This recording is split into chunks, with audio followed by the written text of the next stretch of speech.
Hey what's up guys, this is me Lovejeet Arora. स्वागत है आप सभी बच्चों का आज की इस क्लास के अंदर। तो चलिए हम लोग कर रहे हैं जी PYQs IT 402 एंड यहाँ पर हम लोग 2023 सैम्पल पेपर तो नहीं, खैर ये आपका ओरिजिनल पेपर है।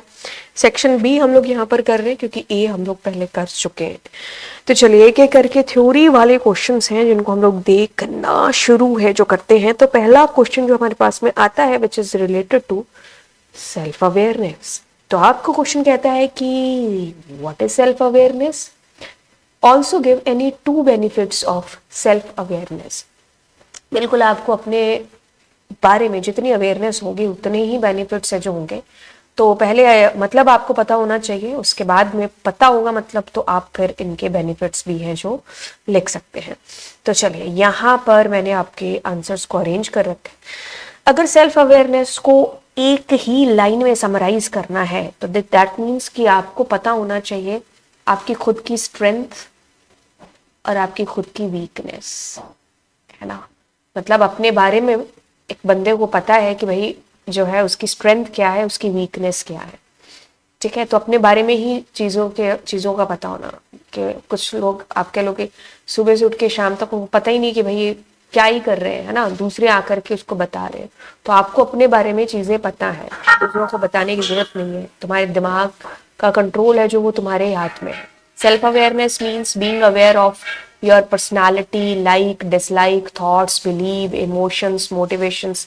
तो अपने बारे में पता होना। तो आप इनमें से कोई भी एग्जाम्पल या फिर कोई भी परिभाषा, डेफिनेशन है जो लिख करके आ सकते हो। और इसके अलावा अगर आपको खुद से भी बनानी आ रही है कोई डेफिनेशन सेल्फ अवेयरनेस के लिए तो वो भी आप लिख सकते हो। अगर आपको इतनी चीज पता है सेल्फ अवेयरनेस के बारे में तो आप इसके बेनिफिट्स भी है जो लिख सकते हो। क्योंकि अगर आपको अपनी वीकनेस पता है, आपको अपनी स्ट्रेंथ पता है, तो आप अपनी स्ट्रेंथ को और ज्यादा मजबूत और अपनी वीकनेस को कम है जो कर सकते हो, है ना। क्योंकि आपको खुद के बारे में पता है तो बिल्कुल आप अपने आप को एक करेक्ट अच्छी जो है सक्सेस वाली जो डेस्टिनेशन है आप वहां तक अपने आप को बिल्कुल है जो लीड करते हुए लेकर के जा सकते हो। तो it helps us in converting हमारी वीकनेस हमारी स्ट्रेंथ में कैसे कन्वर्ट होंगी। पहले अपने आप को ये बताना है कि भाई वीकनेस और स्ट्रेंथ आपकी है क्या। तो जैसे ही पता चल जाती है तो इसका बेनिफिट, इसका फायदा आप उठा सकते हो कि अपनी वीकनेस को स्ट्रेंथ में धीरे धीरे बदलना शुरू कर सकते हो। It helps us in converting our strength into exceptional talent. क्योंकि आपके अंदर एक टैलेंट है, ये चीज आपको पता है, लेकिन आपको पता है अब आप उसके ऊपर ये काम कर रहे हो, देन आप उसको एक एक्सेप्शनल टैलेंट है जो अपना बना सकते हो, जो किसी के पास नहीं है ना। रोनाल्डो को जो है फुटबॉल खेलना आता था, बचपन में उसने खेला होगा, फिर उसने प्रैक्टिस कर करके ये एक ऐसा टैलेंट अपने अंदर बना लिया है ना कि भाई जो है लोग तरसते हैं कि अच्छा ऐसा मुझे फुटबॉलर है जो बनना है। तो यानी कि सेल्फ अवेयरनेस, स्ट्रेंथ पता चली, वीकनेस पता चली, तो वीकनेस को स्ट्रेंथ में बदलना स्टार्ट किया और जो स्ट्रेंथ है उसको एक ऐसा टैलेंट बना लिया कि भाई जो है एक्सेप्शनल टैलेंट आप कह सकते हो। It allow us to understand other people. तो दूसरों को भी ये जो समझना हम लोग धीरे धीरे जो है शुरू कर सकते हैं या करेंगे अगर हमें अपने बारे में ही चीजें हैं जो पता चल जाती हैं। तो ये चीजें आप लिख सकते हो। 2 नंबर का प्रश्न था, give one example each of the following stress casual agent for student, mental और सोशल। देखो इसमें कोई भी ऐसी चीज नहीं है कि जो आप कह लो कि भाई किताबी भाषा आपको चिपकानी है। आप अपनी मनमर्जी से भी लिख सकते हैं। जैसे इसी में आपको 100-50 चीजें ऐसी मिलेंगी कि अच्छा ये तो मुझे पहले से पता था। जैसे मेंटल की बात कर रहे हैं, है ना, enable to handle their assignment line examination grades. बिल्कुल ये भी एक स्ट्रेस का एक कारण, एक रीजन है जो बन जाता है कि आप जो है असाइनमेंट की डेडलाइन हो गई, सबमिशन आपके मैम ने कहा कि भाई इस प्रोजेक्ट का करो, लेकिन आप उसको कर नहीं पाते उस टाइम पर, है ना। तो ये भी एक स्ट्रेस का एक कॉज है जो बन जाता है कि आपके दिमाग में वो स्ट्रेस है जो आ जाता है। हाई एक्सपेक्टेशन फ्रॉम सेल्फ, अपने आप से हम इतनी उम्मीदें जगा लेते हैं। जैसे पूरा साल तुम पढ़ाई नहीं की, अभी तुम्हें पता चला कि भाई एक दिन पढ़ा है तुम्हारा आईटी का पेपर होने में, और अब एक दिन में जंग जीतने की कोशिश करते हो तो मेरे 100 में से 100, है ना, 100 तो चलो ठीक है, 50 में से 50 आ जाए क्योंकि 50 तुम्हारी टीचर दे चुकी होगी, है ना। तो ऐसा नहीं हो सकता कि हम एक ही दिन में कुछ ऐसी जंग जीत लें, है ना। तो अगर कल युद्ध है तो मैं आज तैयारी करना शुरू नहीं करूंगी, तो मुझे पता है कि युद्ध होगा तो मैं उसको काफ़ी टाइम पहले तैयारी करना शुरू करूँगी, है ना। तलवारबाजी में एक ही दिन में कैसे सीख सकती हूँ। तो अगर मैं ऐसा सोचूंगी कि मैं कर लूँगी तो मेरे स्ट्रेस आएगा, है ना। तो फैमिली की एक्सपेक्टेशन, सोसाइटी एक्सपेक्टेशन, खुद से एक्सपेक्टेशन हम बहुत ज़्यादा कर लेते हैं जितनी होती भी नहीं है ना। तो ये भी एक स्ट्रेस का कॉज है जो बन जाता है। कंट्रोल्ड इंटरनेट, ये है आज की डेट में आप कहेंगे ये सबसे ज़्यादा मतलब सताने वाली चीज़ है कि इंटरनेट का इतना ज़्यादा अंधाधुन इस्तेमाल है जो हो रहा है। आप में से अधिकतर बच्चे होंगे जो फ्री फायर के और पता नहीं कौन कौन से गेम है जिसके शिकार हो चुके होंगे, है ना। अभी आपको अगर चीज़ सिखाएंगे या समझाएंगे तो आपको ये भाषण सा लगेगा, लेकिन एक एज के एक पीरियड को ख़त्म होने के बाद जब आप वापस देखोगे तो आपको खुद पर ही हंसी आएगी कि अरे हमने अपनी ज़िंदगी के कितने कीमती साल जो हम कुछ बन सकते थे या कुछ हम कर सकते थे लाइफ में, तो वो हमने इस इंटरनेट में सोशल मीडिया के अंदर है जो गवा दिए, है ना। मैसी की अगर आप यूट्यूब के ऊपर पूरी लाइफ जर्नी देखोगे तो जिस टाइम पर तुम वीडियो गेम और सोशल मीडिया खेल रहे हो ना, उस टाइम पर वो बंदा टीम में सेलेक्ट हो चुका था, है ना। तो यस, तभी तो आप एक इतिहास रचते हो। आज करोड़ों दुनिया उसकी फैन है ना, क्योंकि उसने अपना बचपन इसके अंदर नहीं गवाया, इसके अंदर नहीं गवाया, उसने बचपन वहाँ स्पेंड किया है जिसके लिए आज दुनिया उसकी दीवानी है। खैर, फाइनेंशियल कंस्ट्रेंट्स, प्रॉब्लम, फाइनेंशियल भी कभी दिक्कतें हैं जो घर पर होती हैं, तो वो भी स्ट्रेस का कॉज बनती है। पुअर टाइम मैनेजमेंट, हम टाइम मैनेज नहीं कर पाते हैं, है ना। सुबह 7 बजे का अलार्म लगा करके हम उठते 9 बजे है, तो 2 घंटे का जो गैप होता है वो पूरा दिन ही हमसे नहीं संभाला जाता। तो स्ट्रेस ड्यू टू पैंडमिक की वजह से, चलो अब तो खैर पैंडमिक का टाइम चला गया है, या फिर अनफोर्सीन सर्कमस्टांस लिख सकते हो, हेल्थ इश्यूज हो सकते हैं जिनकी वजह से स्ट्रेस मेंटल आ गया आपके ऊपर, ठीक है। तो ये सारे इनमें से कोई भी आप कारण है जो लिख सकते हो। एंड सोशल की बात करें तो डिस्कॉर्ड अमंग फैमिली मेंबर्स, परिवार वाले आपस में लड़ झगड़ रहे हैं, तो ये भी एक सोशल मतलब हो गया, है ना। मन मुटाव परिवार वालों के, पीयर प्रेशर, भाई आपका इतना अच्छा पढ़ रहा है, आईआईटी में सेलेक्ट हो गया, तो उसका एक प्रेशर आपके ऊपर है कि भाई तुम्हें भी अब जो है एक लायक बच्चा है जो साबित होना है। अगर भाई नालायक है तो तुमको भी तो प्रेशर आएगा, वो एक नालायक हो गया तो तुम्हें अच्छा बनना है ना। स्टेटस शो ऑफ, है ना, ये भी एक आप कह लो कि इसी का ही है एक जो दूसरा रूप, कि हम जो है आज कह लो कि भाई पर्सनल लाइफ में कैसे भी हो, अच्छे बुरे भले, लेकिन जो स्टेटस शो ऑफ है हमारा सोशल मीडिया पर या जहाँ पर भी, है ना, वर्चुअल दुनिया के अंदर, तो वो हमारा एकदम पूरा पूरा बराबर है जो होना चाहिए, है ना। तो हम चाहे एक ही फैमिली एक ही घर में रह रहे हो, हम बर्थडे विश सामने से ना करते लेकिन सोशल मीडिया पर जरूर कर रहे हैं ताकि शो ऑफ बरकरार है जो रहे। तो खैर ये भी एक जो है जो स्ट्रेस का कारण है जो बनता है। Maintenance balance in relationship, family member के बीच में बुलिंग या फिर ट्रॉल हो रहे हैं बच्चे, तो वो भी हो सकता है ना। फिजिकल अपीयरेंस कि अरे हम काले हैं, तुम गोरे हो, हम छोटे कद के हैं, तुम बड़े कद के हो, तो कई बच्चों के बीच में ये भी है जो आ जाती हैं चीज़ें। तो जेंडर बायस कि हाँ लड़के और लड़कियों के बीच में एक अंतर फैमिली क्रिएट कर देती है बचपन से, या आस पड़ोस फैमिली मेंबर, है ना, तो वो भी एक स्ट्रेस का कारण है जो बनते हैं। तो यस, ये चीज़ें थी जो आपने लिखनी थी इसके अंदर, ठीक है। वन एग्जाम्पल था, हमने तो खैर काफ़ी डिस्कस कर लिए। फाइल और फोल्डर का क्या एग्जाम्पल है यहाँ पर, तो फाइल और फोल्डर को समझने के लिए मैं आपको पहले ये दिखाती हूँ। जैसे ये जो येलो येलो आपको जितने भी दिखाई दे रहे हैं ये सारे फोल्डर्स हैं, ठीक है। अब आप जैसे ही इनको ओपन करोगे तो ये सारी क्या है, फाइल्स हैं। हर फाइल का देखो एक एक्सटेंशन है, .pdf, .lck, .odb, pdf, pptx, odt। तो फाइल का एक एक्सटेंशन है और ये येलो कलर का फोल्डर है। तो मतलब फोल्डर के अंदर हमारी फाइल है जो होती है, और फाइल के अंदर डेटा होता है।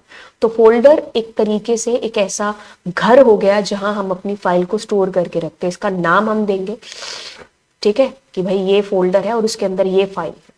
तो अगर हम इसकी किताबी भाषा को एग्जाम में लिखने लायक देखें तो all information stored in a computer is kept in file.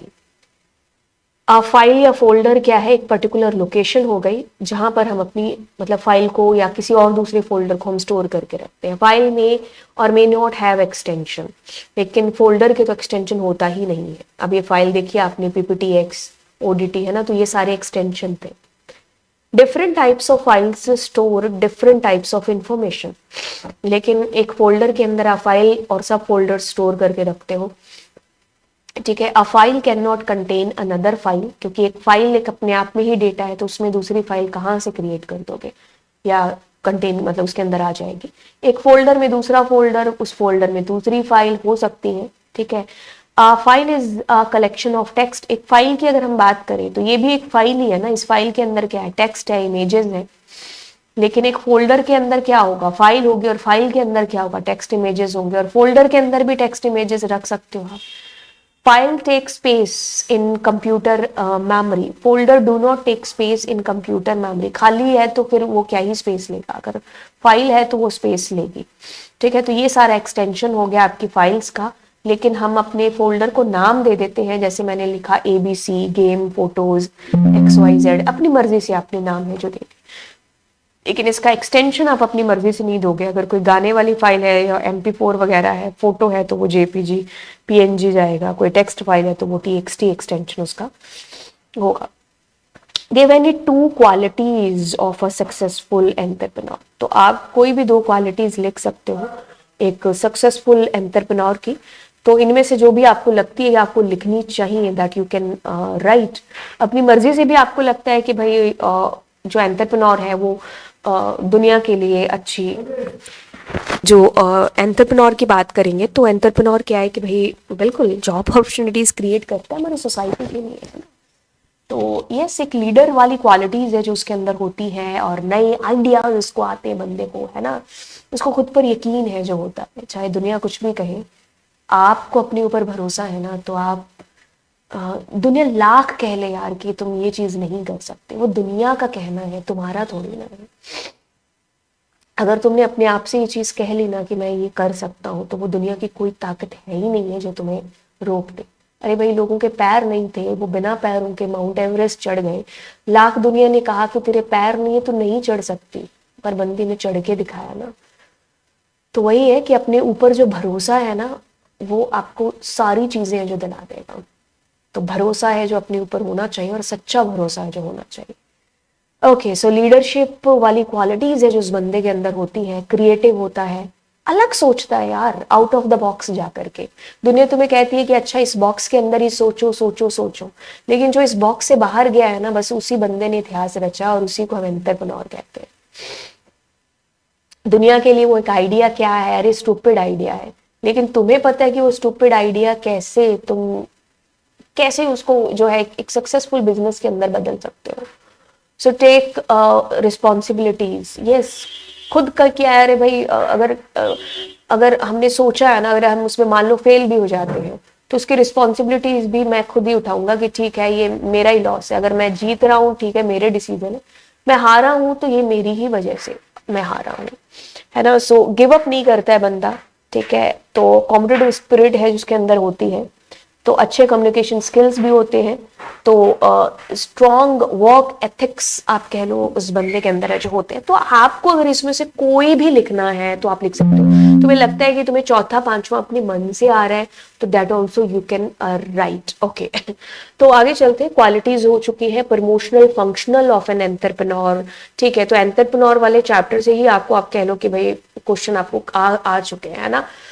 Okay, सो अगर प्रमोशनल फंक्शनल देखें तो idea discovery, idea generation, ideation, कोई भी आप नाम यहाँ पर दे लो, आइडिया डिस्कवरी इज ओके।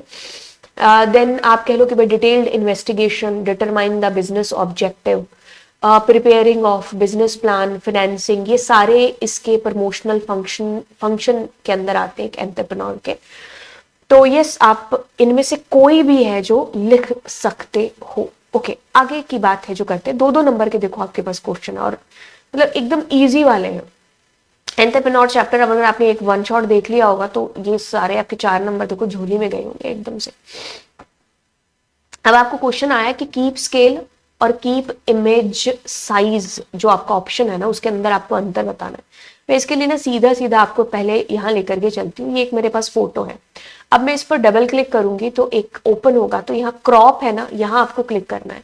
तो यहाँ दो दे रखे हैं, कीप स्केल और कीप इमेज साइज। देखो मैं जैसे कीप स्केल पर करती हूँ और मैं इस फोटो का जो साइज है, एक सेकेंड, इसमें फोटो विजिबल हो नहीं रही है, मैंने डबल क्लिक किया, ठीक है, और यहाँ मुझे विजिबल होनी चाहिए photo, but that is not visible to me. अब होगी विजिबल मेरे ख्याल से।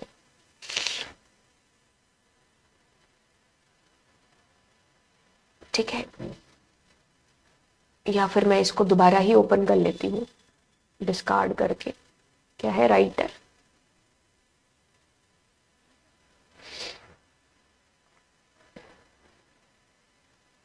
ठीक है, एक इंसर्ट कर लेते हैं पिक्चर।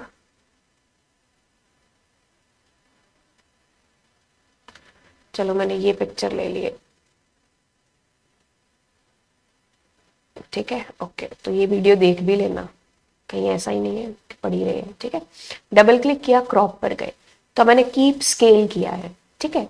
अब एक बार ना इसकी किताबी भाषा को पढ़ते हैं और फिर हम इसके ऊपर जाते हैं। किताबी भाषा क्या कहती है, सेलेक्ट कीप स्केल किया है, ठीक है। तो मैं आती हूँ, कहता है कि when keep scale is selected, cropping the image does not change the scale of the picture. When keep scale is selected, size of the image change, ठीक है।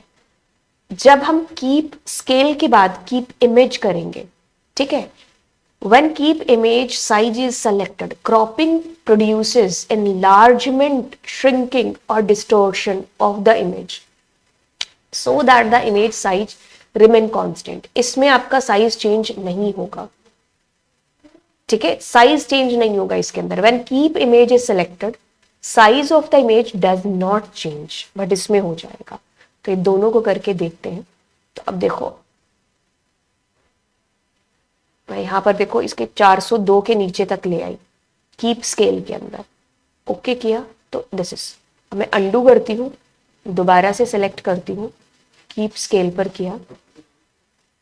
अब मैं देखो इसको दोबारा से वहां तक ले आती हूँ, ओके करूंगी, तो देखो मेरी साइज यहां पर चेंज नहीं हुआ है, तो वही क्या हो गया, एनलार्ज हो गया, है ना। तो वही चीज इसके अंदर आपको बोली गई है कि when keep image size is selected, cropping produces enlargement, तो मतलब आपकी साइज चेंज नहीं हो रहा आपकी इमेज का, ठीक है। तो ये चीज थी इसके अंदर। अब हम चलते हैं कि मैं वैसे आपको बता देती हूँ, टेम्पलेट से क्या हो जाएगा, आपका काम एक तरीके से आसान हो जाएगा। मतलब आपने पहले से ही एक जो है टेम्पलेट बना करके रख लिया, अब आपको बस उसके अंदर थोड़े बहुत चेंजेस करने हैं एंड आपका काम है जो हो जाएगा, ठीक है। तो इससे मेन जो आपके पास में फायदा होकर के आएगा, दैट इज क्या कि आपका जो टाइम है वो सेव हो जाएगा। ऑफ कोर्स मनी भी है जो सेव होगी, क्योंकि once if you have created that thing, again and again you need not to do the same task, है ना। सो टेम्पलेट एक प्री डिफाइंड फॉर्मेट है, ठीक है, और जिसको हम लोग क्रिएट करके रख लेते हैं। So they can contain anything that a regular document can contain text, क्योंकि एक डॉक्यूमेंट ही हो गया, बस आपने उसको क्रिएट करके रख लिया, ठीक है। So template simplify the creation of document, template can ease our workload, template can increase our efficiency. तो इसमें से आपको जो भी लगे कि आपको लिखने वाला है, दैट यू कैन राइट, ठीक है। अब ये कहता है कि why do we need to merge worksheets, हमें मर्ज करने की आवश्यकता क्यों पड़ती है हमारी वर्कशीट्स को। तो एक तरीके से क्या है कि मान लीजिए, इसको समझने के लिए आपके पास में एक वर्कशीट है, दूसरी वर्कशीट है एंड तीसरी है। अब क्या है कि ये सेम ही है, इसकी कॉपी है, मतलब ये इसकी, ठीक है, एक आपने बनाया और उसकी कॉपीज है जो आपने अलग अलग बंदों को क्या है शेयर कर दी। मेरा पेन नहीं चल रहा है, यहाँ पे बंद हो गया एकदम से, लेकिन एक आपने वर्कशीट बनाई, उसकी 2-3 कॉपीज आपने बना करके अलग अलग बंदों को आपने शेयर कर दी। अब इसने चेंज किया, इसने चेंज किया, इसने चेंज किया, अब आप क्या कर रहे हो, उनको मर्ज कर रहे हो, ताकि ये पता चले कि एक्चुअल में क्या चेंज है जो हो रखे हैं। तो आपने इस तरीके से ऐसे मर्ज कर लिया अपने वर्कशीट को, बस हो गया मर्जिंग। हम इसीलिए करते हैं, या कुछ डेटा तुम्हारा इसमें, कुछ इसमें, कुछ इसमें, है ना। तो मर्जिंग के थ्रू हमें पता चल जाएगा कि हाँ एक्चुअल में हमारे पास में कहाँ चेंजेस और क्या डेटा हमारे पास में कहाँ पर है। What is a primary key? How is it different from foreign key? देखिए, प्राइमरी की अगर हम कहानी की बात करें ना, तो प्राइमरी की हमारी जो है एक टेबल है, ठीक है, उसके अंदर एक ही क्या होगी, प्राइमरी की होगी। प्राइमरी की इज लाइक अ क्वीन, मैंने क्वीन का ताज बनाया है, पता नहीं क्या बनाया है, बट यस, प्राइमरी की इज लाइक अ क्वीन। ठीक है, तो वन टेबल वन प्राइमरी की। अब प्राइमरी की ना दो शर्तों पर काम करती है। एक तो जो भी वैल्यूज आप इसके अंदर डालोगे ना, जितनी भी वैल्यू आपने इसके अंदर डाली, सारी की सारी वैल्यूज नॉट नल रहेंगी, प्लस यूनिक रहेंगी, यानी कि डुप्लीकेसी इसके अंदर नहीं होगी। ठीक है, तो ये इसका एक आप कह लीजिए फायदा हो गया, या फिर मतलब इन्हीं शर्तों के ऊपर बेस है ये। यूनिक होगा सारा डेटा एंड सारा डेटा नॉट नल होगा। एक टेबल में एक ही प्राइमरी की है जो होगी। ये प्राइमरी की अगर आप 3 लाइनें लिख देते हो तो आपका ये क्वेश्चन कहीं नहीं जाएगा।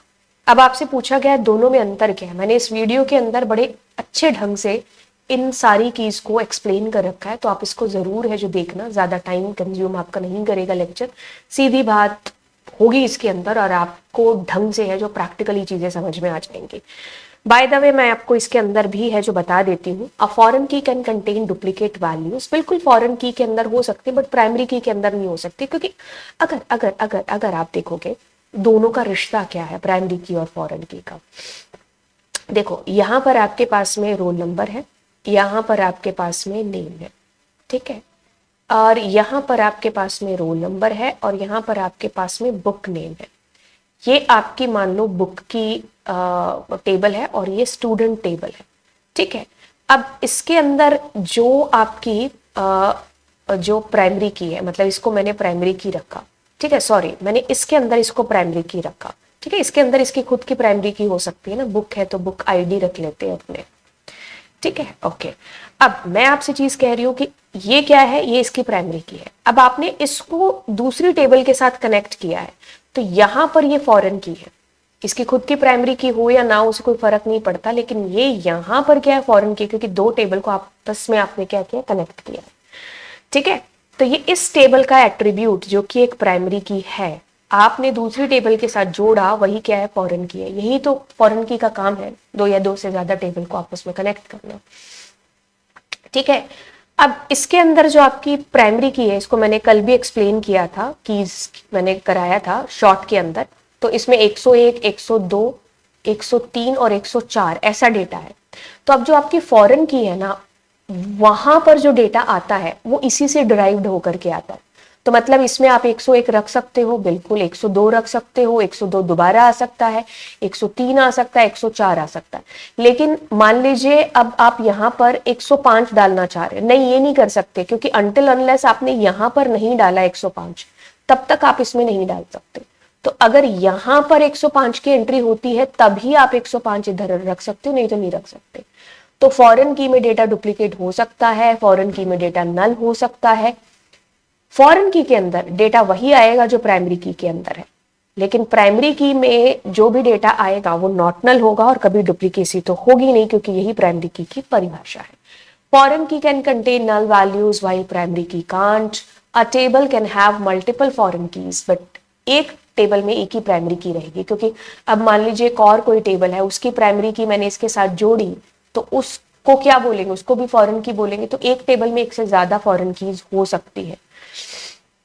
ठीक है, value of foreign keys derived कहां से होती है, फॉरेन की में जो वैल्यूज आती है वो प्राइमरी की से आती है। Primary key of a table is referred as foreign key of another table, क्योंकि अगर आपको फॉरेन की बनना है तो आपको पहले किसी और टेबल की प्राइमरी की बनना पड़ेगा, क्योंकि फॉरेन की बन ही वो वाली एट्रीब्यूट सकता है जो किसी और टेबल में प्राइमरी की होगा। प्राइमरी की, ठीक है, primary key focus on uniqueness of value, while foreign key is used for creating relationship, मतलब दो टेबल के बीच में कनेक्शन इस्टेब्लिश करती है फॉरेन की, और प्राइमरी की यूनिकली आइडेंटिफाई कराती है आपके डेटा को। द फॉरेन की identifies a column or set of columns in one referencing table that refers a column or set of column in another reference to table। देखो इसमें दो टेबल है, एक में ये प्राइमरी की है और वहां से ये रेफरेंस लेकर के जा रही है उस टेबल का दूसरी टेबल के अंदर। ठीक है, तो यहां पर ये क्या हो गई, फॉरेन की हो गई। तो फॉरेन की बनने के लिए आपको किसी दूसरी टेबल की प्राइमरी की बनना पड़ेगा। फॉरेन की में डेटा नल हो सकता है, फॉरेन की में डेटा की डुप्लीकेसी ऑफ कोर्स होगी। ठीक है। लेकिन प्राइमरी की में कभी भी नल नहीं होगा, कभी भी डुप्लीकेसी नहीं होगी, और फॉरेन की में वही डेटा आएगा जो प्राइमरी की के अंदर हो। मैंने यहाँ पर इसको बड़े ढंग से एक्सप्लेन किया हुआ है, आप यहाँ इस वीडियो को रेफर कर सकते हो, ठीक है। अब आगे कहता है कि वैन को आप एक्सप्लेन करिए। लास्ट जो हमारा लेक्चर था उसमें लैन वैन को मैंने एक्सप्लेन किया था, तो उसको मैं दोबारा आपको उसी को है जो दिखा देती हूँ। देखिए, local area network, wide area network. यहाँ पर क्या है कि भाई दूरियां नहीं है, मतलब कहने का कि continent to continent, country to country, city to city, state to state, ठीक है। तो ज्योग्राफिकल जो एरिया है वो बहुत ही लार्ज है, बहुत बड़ा है, ठीक है। तो इसकी कोई ऐसे नाप नहीं है, वाइड है। तो wide area network, a network which connects computer and devices over a broad large geographical area, मतलब एक कंट्री से दूसरी कंट्री, एक कॉन्टिनेंट से दूसरा कॉन्टिनेंट, एक स्टेट से दूसरी स्टेट, ठीक है। तो इंटरनेट की बात होती है तो वैन की बात हो रही है। Any network that link across metropolitan, regional area, national boundaries, तो वो वाइड एरिया नेटवर्क के अंतर्गत ही आता है, ठीक है। चलिए, अब आपको कहता है कि identify the following network internet connections. ये तो हो गया वायर, और ये हो गया आपका वायरलेस, वाई मैक्स, ठीक है। अब आपको कहता है कि एक फीचर आपको बताना है इंस्टेंट मैसेजिंग का, ठीक है। इंस्टेंट मैसेजिंग के आपको फीचर से जो बताना है, आप इसमें से कुछ भी लिख लो। अगर इंस्टेंट मैसेजिंग की बात करते हो, text message can be send to one or more person, एक से ज्यादा लोगों को आप भेज सकते हो, ऑडियो कॉल कर सकते हो, वीडियो कॉल कर सकते हो, ठीक है, फाइल वगैरह भेज सकते हो, मैसेज की हिस्ट्री वगैरह आप रख सकते हो, पेमेंट वगैरह हो सकती है। तो ये कितने एग्जाम्पल है जो आप लिख दोगे इंस्टेंट मैसेजिंग के, मतलब जो बुक में और जो मेरे पास नहीं है वो आपके पास एग्जाम्पल मिल जाएंगे। अब इसके अंदर आता है कि explain the following term with respect to positioning, with respect to positioning the graphics in our document. Arrangement और टेक्स्ट रैपिंग आपसे पूछा गया है कि दोनों में क्या अंतर है। ओके, तो एक सेकेंड, इमेज, इसका आंसर हम यहां पर देख लेते हैं। अगर हम कहेंगे, देखो मैं इसको आपको प्रैक्टिकली भी करके बताती हूँ। देखो, अरेंजमेंट क्या है, arrangement refers to the placement of graphic on an imaginary vertical axis. Arrangement control how graphics are stacked upon each other on relative to the text. अब इसमें आपको समझ में नहीं आ रहा है कि क्या चीज है। देखिए, मैं समझाती हूँ आपको अरेंजमेंट का क्या मतलब है। ये send backward, bring to front, ये आपने बिल्कुल किया होगा लेकिन अभी आपको याद नहीं होगा, कोई बात नहीं।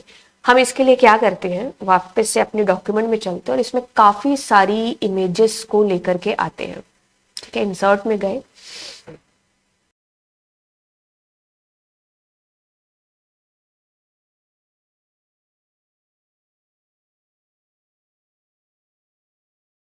इसको डीसेलेक्ट नहीं किया है ना, तो एक काम करते हैं, इसको कॉपी करते हैं, इसको रिप्लेस करते हैं, इसको कंट्रोल भी करते हैं, ठीक है। ओके, तो अब आपके पास में ये 3 फोटो है। अब अपने क्या पढ़ रहे थे, अपने पढ़ रहे थे अरेंजमेंट, ठीक है। अब मैं क्या कर रही हूँ कि मेरी 3 फोटोज ऐसे हैं, तो मैं इनका अरेंजमेंट कर रही हूँ कि मेरे को ये बताना है कि कौन आगे होगा, किसकी मतलब अरेंज कर रही हूँ ना, कौन आगे है, कौन पीछे है, कौन सी मतलब इमेज है, तो ये चीज मेरे को बतानी है, ठीक है। तो अब इसके लिए आप क्या करोगे, आप फॉर्मेट के अंदर जाओगे, अरेंज नाम से लिखा है ना, तो अब आप जिसको सेलेक्ट किया है तो आप इसको बताओगे कि भाई तुम एक पीछे चले जाओ, और या फिर तुम सबसे पीछे है जो चले जाओ। तो ऐसे करके अरेंज करोगे। जैसे मैंने इसको सेलेक्ट कर लिया, ये 50 आउट ऑफ 50 को, तो अब मैं अगर इसको अरेंज कर रही हूँ और मैंने कहा फ्रंट में आ जाओ, तो ये पहले आ गए। तो ये चीज इस परिभाषा में बोली गई है। अरेंजमेंट और या arranging an image means determine the position relative to other images, या दूसरे ऑब्जेक्ट हैं उनके सेंस में इसकी पोजीशन कहां पर होगी आपकी फोटो की, ठीक है। तो सेंड बैक, सेंड बैकवर्ड, ये सारे आप लिख सकते हो। अब टेक्स्ट रैपिंग क्या हो गया कि आपका कुछ टेक्स्ट है और आपको ये जमाना है कि आपकी फोटो आपको कहाँ रखनी है, ठीक है। तो जैसे आपके पास में मान लीजिए ये टेक्स्ट है, ठीक है, ये आपकी एक फोटो है, ये फोटो है। तो अब आपको ना समझ में नहीं आ रहा है कि आपको आपका टेक्स्ट कहाँ रखना है, मतलब फोटो के बीच में रखना है, कहाँ रखना है ना। तो आप इस तरीके से उसको मतलब जमा नहीं पा रहे हो, है ना। तो अब आप उसके लिए क्या करोगे, फ्रंट और फिर अपने क्या कर रहे थे, रैप, है ना। तो मैंने अगर कर दिया रैप ऑफ, ठीक है, तो ये रैप ऑफ ही था मेरे ख्याल से, तो फॉर्मेट कहाँ हो गया, ये रहा, ठीक है। तो मैंने कहा यहाँ पर पेज रैप, ठीक है। तो अब देखो मैं इसके ऊपर भी ले आऊंगी तो भी नहीं है ना, तो ये इस तरीके से आप कह लो कि ये हो गया। मतलब आपकी फोटो की जो पोजीशन है वो आपको कैसे कहाँ रखनी है, तो दैट इज ऑप्टिमल पेज। तो ये साइड में आपने रख लिया। देन अगर हम रैप के अंदर सारे एग्जाम्पल करके देख लो, जो मैंने कराया होगा तो मैंने हर एक चीज बड़े ढंग से आपको कराई थी, है ना। तो ये एंकर से किस तरफ है जो आ रही है, इसकी परिभाषा देख लो। कहते हैं कि wrapping refers to the relation of graphics to the surrounding text which may wrap around the graphic on one or both slides, be overprinted behind or in front of the graphic। मतलब आप ये तय कर रहे हो कि आपको कहाँ रखनी है पोजीशन, ठीक है। तो टेक्स्ट या फिर ये वाली परिभाषा लिख दो कि around the image that image does not interfere with the line spacing, ठीक है। तो आप बिफोर आफ्टर पैरेलल करके जो भी आपको पोजीशन रखनी है दैट यू कैन डू, है ना। Distinguish between the following with respect to spreadsheet, relative and absolute, internet hyperlink and document hyperlink. इसको मैंने बड़े ढंग से जो है आप लोगों को करा रखा है इस लेक्चर के अंदर, आप इसको जरूर है जो रेफर कर लेना लिंकिंग डेटा इन स्प्रेडशीट के अंदर। बाकी मैं आपको एक शॉर्ट में बता देती हूँ। देखिए रिलेटिव की अगर हम बात करते हैं ना, तो मैं यहाँ पर समझा देती हूँ। देखिए रिलेटिव मतलब a partial URL that depends on the current location of the documents, कि आपका जो पर्टिकुलर डॉक्यूमेंट है करंटली कहाँ पर है और उससे आगे आप कौन सा पाथ है जो दे रहे हो। लेकिन जब आप एब्सोल्यूट की बात करते हो तो आप कंप्लीट एड्रेस की बात करते हो, एग्जैक्ट लोकेशन, आपको पूरा HTTPS से आपको बताना है कि भाई ये वाला है। बाय द वे मैं आपको पहले बता दूं कि व्हाट इज हाइपरलिंक। हाइपरलिंक आपने देखा नहीं, कभी कभी क्या आप अगर इंटरनेट पर जाते हो तो आप जैसे किसी लिंक पर जाते हो तो ऐसे हाथ का साइन से आता है, दैट इज हाइपरलिंक, कि आप उस पर क्लिक करके आप दूसरे पेज पर पहुंच जाओगे, है ना। तो रिलेटिव हाइपरलिंक मतलब पाथ की बात हो रही है यहाँ पर, ठीक है। तो आप करंट डॉक्यूमेंट में जहां पर भी हो, अब वहां से आगे आप उसका पाथ है जो सेट कर रहे हो। लेकिन एब्सोल्यूट में क्या है कि पूरा HTTPS से लेकर के पूरा पाथ दे रहे हो। Contain the full protocol domain path, मतलब फुल पाथ है यहाँ पर। लेकिन यहाँ पर क्या है कि आप करंट डायरेक्टरी से आगे जस्ट आप नाम बता रहे हो या ये बता रहे हो कि इस फोल्डर में यहाँ वो फाइल है जो पड़ी है, ठीक है। May require adjustment in the directory structure changes, लेकिन इसमें कुछ फर्क नहीं पड़ता है क्योंकि आपको तो पूरा पाथ ही देना है।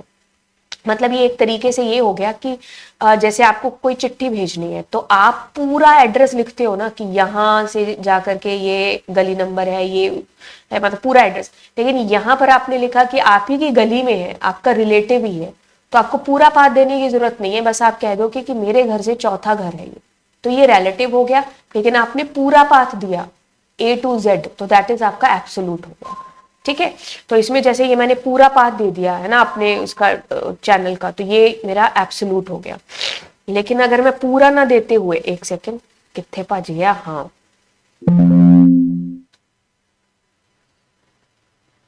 अगर मैं पूरा ना देते ऐसा दे रही हूँ कि यहाँ से यहाँ जाओ आगे पिक्चर में ये पड़ी है, मैं मतलब मैं करंट डायरेक्टरी मेरी यहीं पर ही है ना, तो वो मेरा कौन सा हो गया, रिलेटिव पाथ हो गया, ठीक है। तो ये इसके अंदर आपका आ जाता है।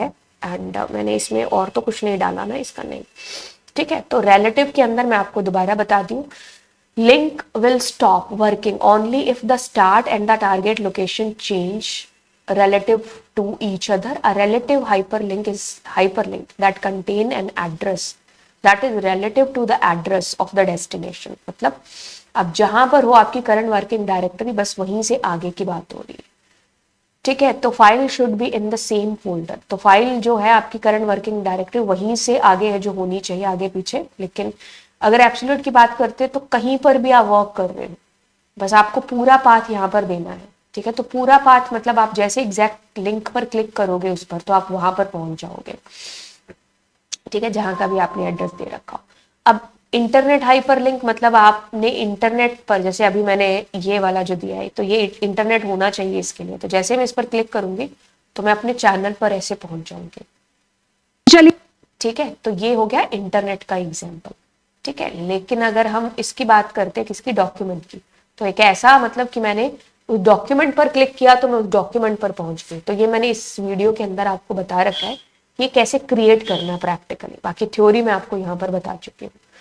अगली क्लास में thank you so much and yes all the best आपके एग्जाम्स के लिए। दोस्तों के साथ ज़रूर शेयर कर देना लेक्चर को एंड चैनल को भी, और ये जो सब्सक्राइब वाला बटन है इस पर आप ज़रूर क्लिक कर देना। मेरे पास तो नहीं आ रहा है, खैर मेरा ही चैनल है, तब इस पर क्लिक ज़रूर कर देना। अच्छा चलिए फिर मिलते हैं आपसे नेक्स्ट क्लास में। Thank you so much, bye bye and God bless you all.